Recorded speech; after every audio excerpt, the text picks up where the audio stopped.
All right. So hopefully you got this done. Now, what can happen is our production possibility curve can shift. It can shift right or left.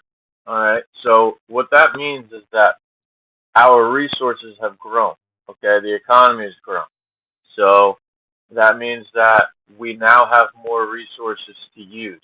If we have more resources available, more resources to use, that means we're going to be able to produce more. Okay, so when we're able to produce more, all right, our trade-offs are going to be a little different. All right, so you're going to go from only being able to produce 100 of something and nothing of another to now, because you have more resources, you have more land, you have better technology, you have whatever.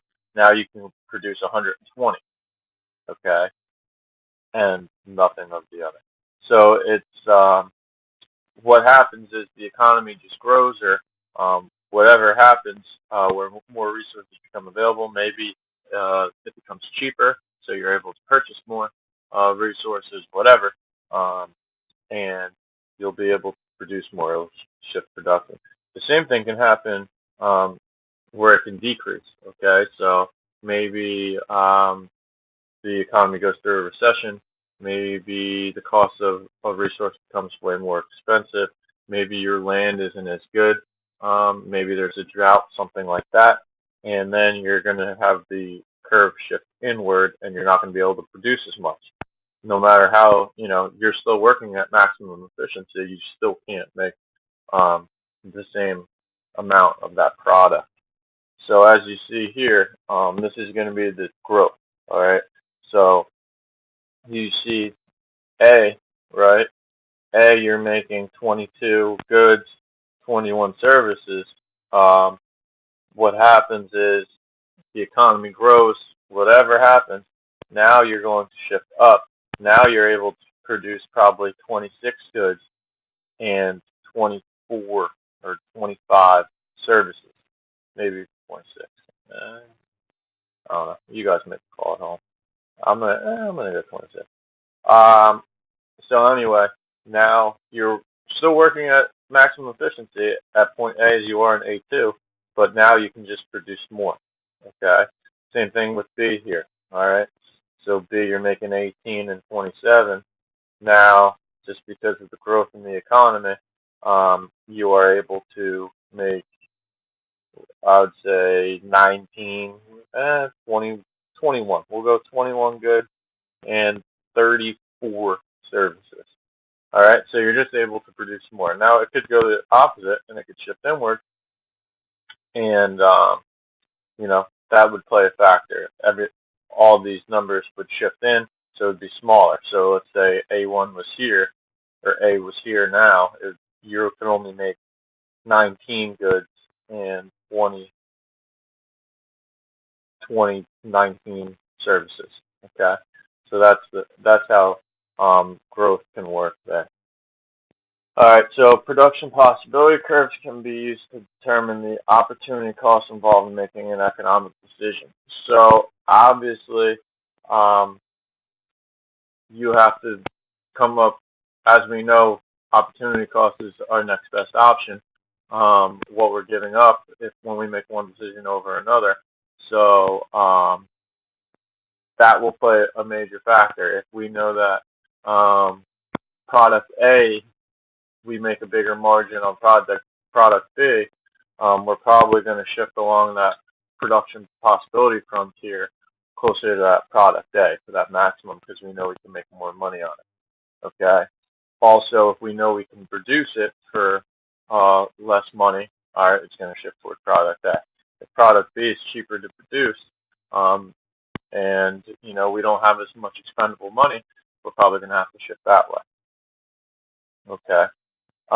So as we move along the curve, we trade off more and more for less and less output. All right. So as you see here, okay, we can make 100 robots, but we make no corn. If we give up making 10 robots, we can produce 20 corn. Okay. If we give up 30 robots, we can produce 35 corn. So that's our opportunity cost. Right in the beginning, it's 100 robots, and our opportunity cost is 0 corn. Okay, then we lose 10 robots, but we can produce 20 corn.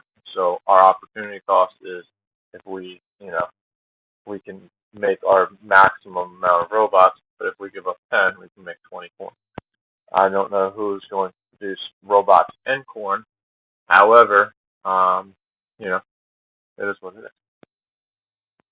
So the law of increasing costs. All right. So as we talked about, the more money you spend to produce product A, the more time the more resources you use to produce product A, you're going to lose product B. All right. This one is an example of the shoe factory and of growing watermelons. All right. So as you give up more of your shoe factory because the land's not good, the workers are too much money, it's better to produce here. Okay. The more you give up here, all right, in the shoe factory, the more you're going to take for the watermelon. However, you're going to make less and less shoes, and you're going to make more and more watermelon. All right, and then eventually you get to here. All right, so as you see, the land wasn't as good, okay, or the land was better for growing watermelon. So you took that land instead of having a shoe factory, you turned it into watermelon. Very weird examples they give here, but we make the best of it. Here we go.